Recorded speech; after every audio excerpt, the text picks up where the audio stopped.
Welcome back, everyone. I hope you're doing well. Today we'll be reacting to, did this ancient civilization vanish without a trace? Now, you already know this is the Indus River Valley.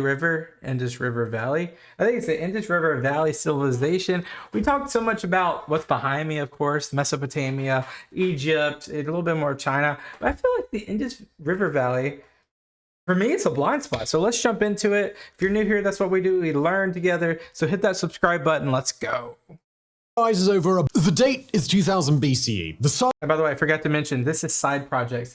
Give them a subscribe to. Original link is in the description. Sun rises over a bustling city in the Indus Valley. Streets are laid out in perfect grids, and the air carries the scent of fresh grain from the bustling marketplace.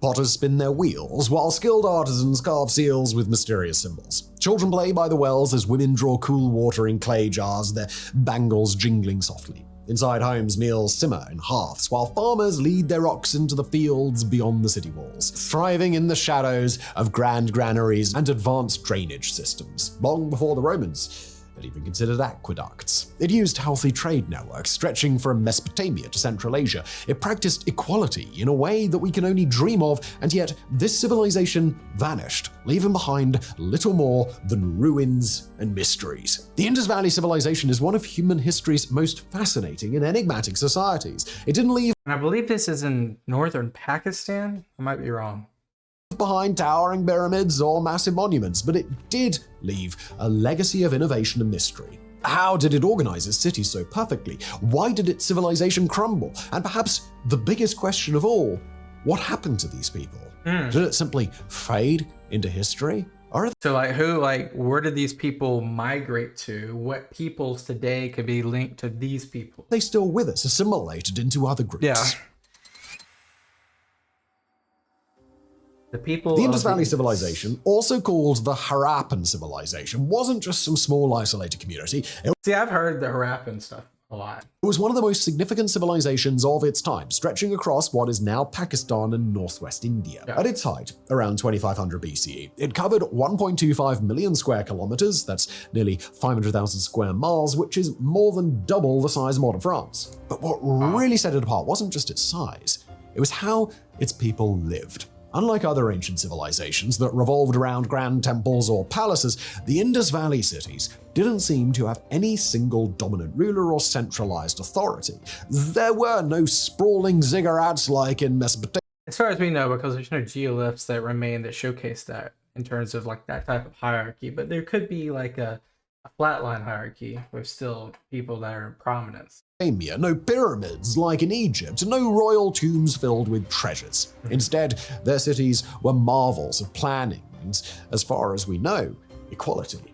The streets of Harappa and Mohenjo-daro are laid out in precise grids like a modern city. Their brick houses were uniform in size and design, suggesting a society where wealth was much more evenly distributed than in, say, ancient Egypt or Mesopotamia. There's little evidence of huge wealth gaps or oppressive rulers. It's as if they prioritized order and functionality over displays of power. And then there's their economy. The Indus Valley people were brilliant traders. They developed extensive trade networks that connected them to distant lands. Archaeologists have found their seals, small carved artifacts used for trade and identification.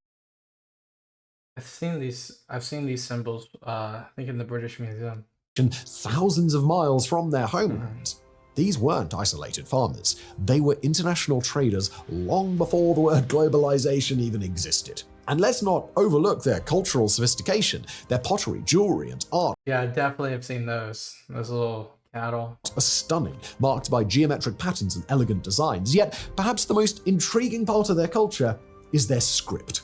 The Indus script, found on seals and pottery fragments, remains undeciphered to this day, meaning we have absolutely no idea. We really need to revisit like the writing systems. Like, how does that parallel into the time frame of like the hieroglyphics? What they wrote about. There are no epic tales, religious texts, or accounts of rulers, just symbols, silent and mysterious. This is perhaps what makes the Indus Valley civilization so intriguing. They were hugely advanced for their time, yet we know practically nothing about them. And why is that? The city. Mohenjo-daro was the glory of the Indus Valley. Its remains, which is a UNESCO World Heritage Site, are located in modern-day Sindh province in Pakistan near the Indus River, approximately 40 kilometers or 25 miles southwest of Lakhana. The name Mohenjo-daro translates to Mound of the Dead, reflecting its status as an ancient settlement buried and preserved under layers of earth. Okay. Yeah, the streets were laid out in a precise grid pattern with wide avenues that allowed for the smooth movement of people and goods. Each street intersected It's crazy how advanced. at right angles, creating a beautiful design that was first laid out sometime around 2600 BCE. Look at that cylinder. It is not easy to build a cylinder. That is, you gotta have like a really good idea of mathematics and geometry. 4,000 years ago, before Really New good York idea. famously started doing the same thing. Mohenjo-daro's drainage and sewer system stands as one of the most impressive feats of ancient engineering. Every street had a carefully constructed network of brick lines We saw the same, sorry for pausing so much, but we saw the same thing in the ancient Indian cities. So it's just like a parallel. and drains covered with removable slabs for maintenance. Wastewater from homes, including kitchens and baths, flowed into these drains, which directed it out of the city. Individual houses were often could've went connected to to India. the system by You never private know. drains, ensuring efficient sanitation. Large public drains along the main streets carried away excess water, while soak pits and settling tanks managed debris. And again, I know we keep going back to the dates, but this is what makes the Indus Valley so extraordinary. This sewer system was in place nearly 5,000 years ago, way before the Minoans who came next, followed by the Babylonians, the Greeks, and of course the Romans. And it wasn't just the public spaces that were brilliantly designed. Their homes were equally impressive. Many houses had wells, bathrooms, and even rudimentary forms of indoor plumbing. While most of the world was So did the ancient Indians. still grappling with building huts, the Indus Valley people were installing water systems right inside their homes. The Great Bath of And by the way, this very much seems very like family centric. This like like in terms of the flatline hierarchy idea, it would make sense that your family is going to accommodate for it's like every man for himself. This way, every family for itself. Maybe some sort of like interesting communion between each family. Mohenjo-daro is one of the Indus Valley's most iconic structures. This massive, watertight pool, built with meticulously laid bricks and sealed with bitumen, was believed to have been used for ritual bathing, pointing to the importance of cleanliness and water in their culture. But there was also an obsession with standardization, that would today probably be borderline OCD. The Indus Valley people used uniform bricks in their construction, all the same size, whether That's for pretty homes, cool. walls, or public buildings, suggesting a They probably had a way of cutting this, and it was like the only way you could cut it. If I was to guess. They're not hand cutting these. There's no way. They probably had some sort of mechanism with pressure, and they're already pretty good with geometry. I wouldn't put it past them to be advanced enough to have some sort of like cutting system that would allow for scaling something like this. high degree of organization and possibly central oversight. They even standardized their weights and measures, which must have made trade And this is for trade, right? The weights gotta be and commerce remarkably efficient. like And this coins. wasn't just in a single location. Artifacts and city layouts exhibit remarkable standardization across thousands of miles, suggesting a highly cooperative system. They were also well ahead in terms of agriculture. They didn't just rely on luck with their crops. They developed advanced irrigation systems to control water flow from rivers like the Indus. They cultivated wheat, barley, and even cotton, making them among the earliest producers of textiles. The Indus Valley people were Wow. pioneers in farming as much as they were in city planning. These achievements weren't just impressive for their time, they were revolutionary. They reveal a civilization prioritizing practicality, order, and long-term sustainability over short-term glory. While other cultures built massive monuments to gods and kings, the Indus Valley people created systems that benefited their entire society. But for all their brilliance, What happened? their story takes a dark turn. Around 1900 BCE, something changed. 600 Cities years. that had thrived for centuries began to crumble, and the civilization that seemed so stable suddenly vanished. Conquistadors. By 1900 BCE, their grand cities, Mohenjo-daro, Harappa, and others, were abandoned or reduced to shadows of their former selves. So what happened? Well, the truth is, no one knows for sure, but the clues that have been left behind are fascinating. One of the first signs of trouble came from the ruins themselves. Archaeologists found evidence of declining urban standards. Streets, once kept clean, became clogged with debris. Buildings weren't repaired. How can you determine that? Instead, people started reusing older, crumbling materials. Trade goods, once abundant, became scarce, and the once bustling cities emptied. And it wasn't just the cities either. Across the region, agriculture, the lifeblood of any civilization, seemed to falter. Crops failed, irrigation systems fell into disrepair, and the stable, organized society that had lasted for centuries began to fragment. Some theories point to environmental changes. The Indus Valley depended heavily on rivers like the Indus and the now dry Saraswati for water. Evidence suggests these rivers may have shifted course or dried up due to tectonic activity or long-term climate change. Without reliable water sources, farming would have become nearly impossible, forcing people to leave their cities for better lands. Others argue that disease may have played a role. No matter how well planned, urban centers can become breeding grounds for illness, especially when sanitation systems fail. Could a widespread epidemic have driven people out? It's possible, but it's hard to prove.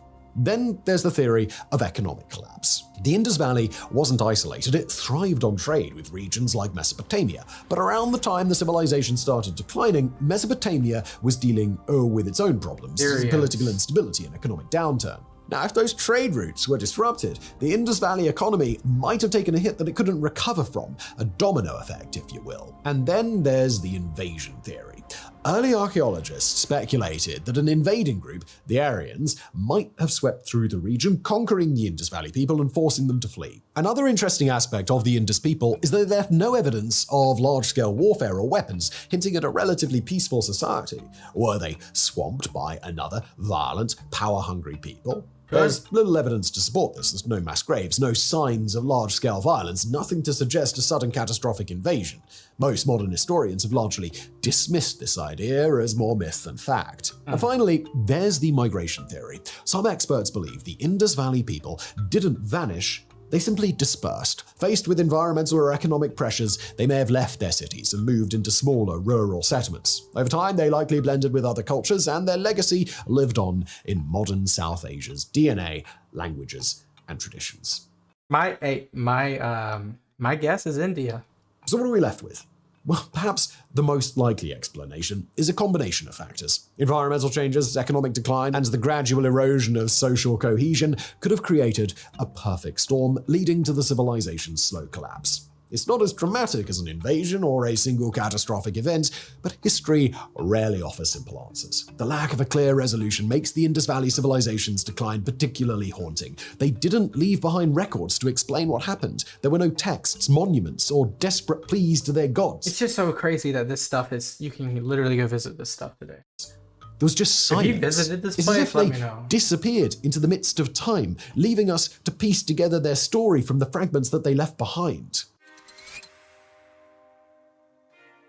Legacy. Though the Indus Valley civilization disappeared thousands of years ago, its legacy still burns within the imagination. Although they may not have left behind those towering monuments or grandiose declarations of their existence, what they did leave speaks volumes about their ingenuity and lasting influence. For a long time, the outside world remained entirely ignorant of the extraordinary civilization that once stood near the Indus River. The first excavations of the Indus Valley began in the early 20th century, shedding light on one of the world's oldest urban cultures. In 1921, archaeologist Ray Bahadur Dar Ram Shani unearthed the ruins of Harappa in Punjab, now modern-day Pakistan. Shortly after, in 1922, R.D. Banerjee discovered the site of Mohenjo-daro in Sindh, and together these discoveries marked the beginning of a systematic exploration into an advanced Bronze Age civilization that had not the irrigation, but the sewage. long remained hidden beneath centuries of sediment. Led by Sir John Marshall, Director General of the Archaeological Survey of India, subsequent digs uncovered more cities, highlighting the civilization's vast extent across modern India and Pakistan. The findings completely changed earlier notions of the origins of urbanism and revealed a society beyond one's imagination. The world has known about the glories of ancient Egypt pretty much since its heyday, but we only became aware of this great civilization that equaled and even surpassed Egypt in some ways around 100 years ago. Their advancements in the fields of sanitation, agriculture, urban planning, and social equality meant that this mysterious civilization was about as forward-thinking and developed as any location on the planet. Many scholars believe the Indus Valley people laid the groundwork for aspects of South Asian traditions that persist today. The seals they left behind, with their intricate designs of animals and symbols, may have inspired later artistic and religious motifs in the region. Some even argue that elements of the Indus Valley script influenced the development of later Indian writing systems, though this remains speculative until the script He said Indian. I'm telling you, they went to India. is They fully had deciphered. to have. So perhaps their greatest legacy is the mystery they left behind, both in terms of what happened to them and why they lived like they did. The Indus Valley people didn't build monuments. They didn't carve their That stories we haven't into found stone. yet. Over the next few thousand years, the world saw numerous rises and falls of great empires, often led by power-hungry zealots who pushed them as far as they could go. As far as we could tell, the Indus Valley civilization wasn't like that. It wasn't loud, it wasn't brash, it wasn't a society with great gaping gaps between the rich and poor. There was an equality here that even we, in our equality-driven world, have still fallen pretty darn short of. The exact reasons for this great civilization's collapse will almost certainly remain a mystery, at least without further extensive archaeological work or a breakthrough in understanding their language. But as we've seen countless times in Well, that's that, guys. Listen. I think my theory is going to be that, okay, so they vanished around 1900 BC. So where is that timeline in cohesion with the ancient Indian, which can be anywhere from 1900 BC to like 200 BC? Where in that timeline? And please, let me know in the comments if you disagree. But I have an idea where they probably, if they survived whatever could have happened or their migration, they migrated to India, because you saw in that ancient Indian video that we watched that they had very similar builds of their houses, of the toilets and sewage, and it almost was mirroring the Indus River Valley or Indus Valley civilization. I'm not gonna get that in one. You know what I'm talking about. Anyway, I think that's good for today, guys. Thank you guys so much for watching. I'll see you in the next one. Recommend a video if you guys see one. Peace out. Bye-bye.